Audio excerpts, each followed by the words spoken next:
Assalamualaikum warahmatullahi wabarakatuh. Salam sejahtera untuk kita semua. Perkenalkan, kami adalah tim penyusun presentasi ini. Saya Natalia Christine bersama rekan saya Bisti Ika Winaningsi dan Nuraini. Hari ini kami akan membahas peran digitalisasi dalam pembiayaan hijau, khususnya dalam mendukung transisi energi berkelanjutan. Topik ini sangat relevan karena dunia sedang bergerak menuju energi bersih dan teknologi digital menjadi salah satu pilar utama untuk mewujudkannya. Mari kita mulai dengan memahami bagaimana digitalisasi dapat menjadi solusi nyata dalam pembiayaan hijau. Langsung saja kita mulai, yaitu di pendahuluan. Yang pertama, mengapa perubahan iklim semakin nyata dan mendesak? Pada tahun 2024 tercatat sebagai tahun terpanas dalam sejarah, dengan suhu hingga 1,54 derajat Celcius di atas tingkat praindustri. Nah, cuaca ekstrim ini meningkat tajam dengan lebih dari 150 kejadian besar seperti banjir, kebakaran hutan, dan juga gelombang panas yang menyebabkan ribuan korban jiwa dan juga jutaan pengungsi. Nah, dalam kondisi ini, transisi menuju energi bersih menjadi sangat penting. Namun, proses ini membutuhkan pendanaan besar. Disinilah pembiayaan hijau yang berperan sebagai solusi strategis untuk membangun energi terbarukan dan memperkuat ketahanan iklim nasional. Selanjutnya, krisis iklim global yang semakin parah menuntut transisi energi cepat. Perubahan iklim telah memberikan dampak negatif yang luas, mulai dari cuaca yang ekstrim hingga kerugian ekonomi. Untuk mengatasi masalah ini, diperlukan investasi besar dalam solusi energi terbarukan yang berkelanjutan dan efisien. Pembiayaan hijau menjadi kunci dalam mendukung transisi ini. Namun, agar efektif, transparansi dan akuntabilitas dalam penggunaan dana sangat penting. Investor dan masyarakat dapat mengakses informasi yang jelas mengenai bagaimana dana tersebut digunakan dan dampaknya terhadap lingkungan. Tanpa sistem pembiayaan yang transparan, risiko greenwashing meningkat. Banyak perusahaan yang mengklaim bahwa mereka berkontribusi pada berkelanjutan, tetapi tanpa data yang akurat dan transparansi. Hal ini dapat menyesatkan. Oleh karena itu, digitalisasi dalam monitoring dan laporan dampak sangat diperlukan untuk memastikan kepercayaan investor. Selanjutnya, tantangan dalam pembiayaan hijau. Yang pertama, monitoring manual menjadi salah satu tantangan terbesar dalam pembiayaan hijau. Proses yang lambat dan mahal ini seringkali menyulitkan akuntabilitas dan pengawasan proyek secara efektif. Tanpa teknologi yang efisien, banyak proyek yang terpaksa menunggu berbulan-bulan untuk mendapatkan verifikasi. Yang kedua, sulitnya verifikasi dampak nyata membuat investor ragu.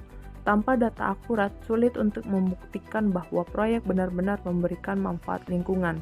Hal ini dapat mengurangi kepercayaan dalam investasi hijau dan memperlambat kemajuan menuju keberlanjutan. Yang ketiga, adanya risiko greenwashing.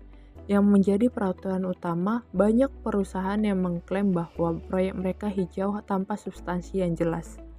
Hanya untuk meningkatkan citra publik mereka, tanpa transparansi dan juga akuntabilitas. Investor dan konsumen akan sulit membedakan antara klaim yang valid dan yang tidak. Slide selanjutnya, solusi digitalisasi untuk pembiayaan hijau. Yang pertama, IoT dan sensor yang memungkinkan pemantauan energi secara real-time, memberikan data akurat tentang konsumsi energi dan output dari sumber energi terbarukan, kemudian membantu dalam mengidentifikasi efisiensi dan mengurangi pemborosan, dan memperkuat pengambilan keputusan berbasis data. Yang kedua, analisis jejak karbon dengan AI dan Big Data. Pemrosesan data skala besar, AI dan Big Data mengubah informasi dari berbagai sumber proyek dengan tujuan wawasan lingkungan yang akurat dengan mengungkapkan data nyata terhadap lingkungan dari aktivitas proyek, kemudian evaluasi klaim keberlanjutan yang membantu investor dalam menilai validitas klaim hijau secara objektif, dan pengambilan keputusan yang lebih cerdas dengan data analitik yang mendukung, serta strategi investasi yang berkelanjutan. Yang ketiga, satelit dan remote sensing dengan memantau deforestasi dan emisi gas rumah kaca dari ruang angkasa. Pemantauan yang luas dan akurat melalui identifikasi perubahan lingkungan dengan presisi tinggi, kemudian mendukung transparansi melalui informasi memperjelas dampak dan dinamika lingkungan, Kemudian menunjang akutabilitas dari data penting yang mendukung pembiayaan hijau yang bertanggung jawab. Slide selanjutnya, studi kasus tentang inisiatif lembaga keuangan internasional. Dalam mendukung transisi menuju energi bersih, terdapat berbagai inisiatif pembiayaan yang telah dijalankan secara global. Yang pertama ada JETP, merupakan kolaborasi internasional yang bertujuan mempercepat transisi energi di negara berkembang melalui dukungan pendanaan dan teknologi. Kemudian yang kedua, ADB ATM yang merupakan inovasi dalam pensiun dini pembangkit listrik tenaga uap berbasis batu bara untuk digantikan dengan energi terbarukan. Ketiga, Green Climate Fund atau GCF yang menyediakan hibah untuk mendukung proyek-proyek energi terbarukan dan berkelanjutan. Ketiga inisiatif ini menunjukkan bahwa kerjasama global sangat penting dalam mewujudkan masa depan energi yang lebih bersih dan berkelanjutan. Pada bagian ini, kami akan membandingkan implementasi JETP di 3 negara, yaitu Indonesia, Afrika Selatan, dan Vietnam. Masing-masing memiliki pendekatan, tantangan, dan efektivitas yang berbeda dalam transisi energi berkelanjutan. Pertama, Indonesia melalui PT PLN Persero. Proyek utama yang dijalankan adalah PLTS Terapung Saguling dengan kapasitas 92 MWp serta rekarbonisasi pembangkit Cirebon Power. Pendanaan proyek ini didukung oleh lembaga internasional seperti DEC dari Jerman, Proparco dari Perancis, dan Standard Chartered Bank. Efektivitasnya cukup signifikan, yaitu penurunan emisi karbon hingga 63.100 ton per tahun. Namun, tantangan utama yang dihadapi adalah birokrasi dan kesiapan proyek dalam energi untuk memenuhi standar internasional. Kedua, Afrika Selatan melalui Eskom. Proyek utamanya adalah penonaktifan Komati Power Station. Pendanaan sebesar 497 juta dolar Amerika Serikat berasal dari Bank Dunia. Proyek ini menjadi model awal implementasi JETP secara global. Meski demikian, tantangan besar yang dihadapi adalah krisis energi domestik dan ketergantungan tinggi pada batu bara sebagai sumber energi utama. Ketiga, Vietnam melalui Vietnam Electricity atau EVN. Vietnam mengambil langkah tegas dengan menghentikan izin pembangunan PLTU baru dan berfokus pada pembangkit energi terbarukan. Total komitmen pendanaan JETP mencapai 15,5 miliar dolar AS dari International Partner Group, namun baru 7 miliar dolar yang terrealisasi untuk 24 proyek yang sesuai prinsip JETP. Efektivitasnya terlihat dari target emisi sektor listrik yang dipatok maksimal 170 juta ton CO2 pada tahun 2030. Pembatasan kapasitas PLTU hingga 30,2 GW dari rencana awal 37 GW serta target energi terbarukan mencapai 47% dari bauran listrik nasional. Tantangan utama di Vietnam adalah gap pendanaan sebesar 89% dan represi terhadap partisipasi masyarakat sipil.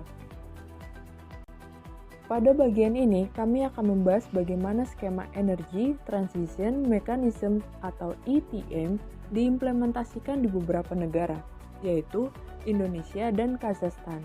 ETM merupakan pendekatan strategis untuk mempercepat pensiun dini pembangkit listrik berbasis batu bara dan menggantinya dengan energi terbarukan.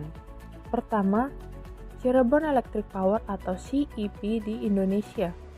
Proyek utamanya adalah pensiun dini PLTU Cirebon 1 dengan kapasitas 660 MW. Pendanaan dilakukan melalui skema blended finance yang melibatkan Asian Development Bank, Indonesia Investment Authority, dan PT PLN.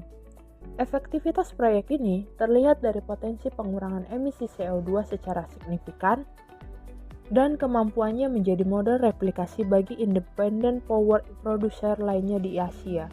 Tantangan utama adalah negosiasi kontrak jual beli listrik dan kapasitas investasi.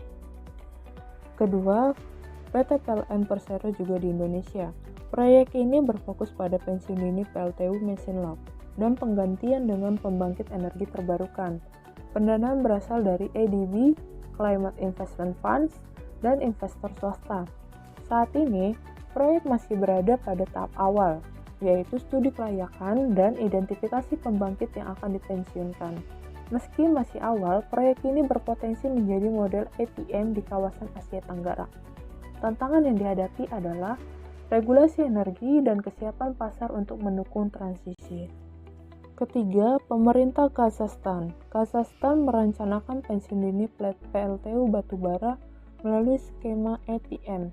Pendanaan dilakukan melalui kemitraan dengan ADB dan donor internasional. Proyek ini masih dalam tahap awal dan studi kelayakan. Tantangan utama adalah ketergantungan tinggi negara tersebut pada batubara serta struktur pasar energi yang masih belum mendukung transisi secara optimal. Green Climate Fund atau GCF merupakan mekanisme pendanaan global yang mendukung berbagai proyek mitigasi dan adaptasi perubahan iklim. Pada bagian ini, kita akan melihat implementasi GCF di Indonesia, Paraguay, dan India. Pertama, pemerintah Indonesia melalui program REDD+ dan RBP. Proyek ini berfokus pada pengurangan emisi dari deforestasi dan degradasi hutan.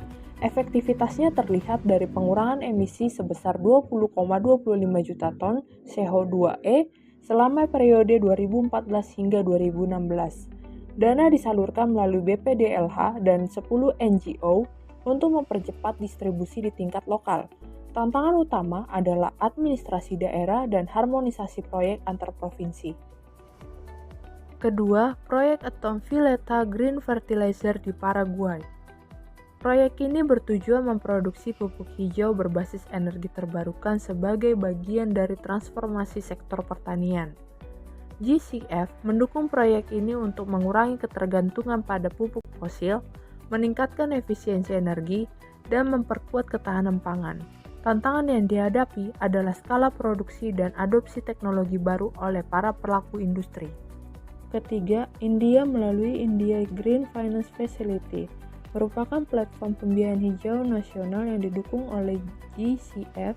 Proyek ini mendanai berbagai inisiatif energi bersih dan efisiensi energi.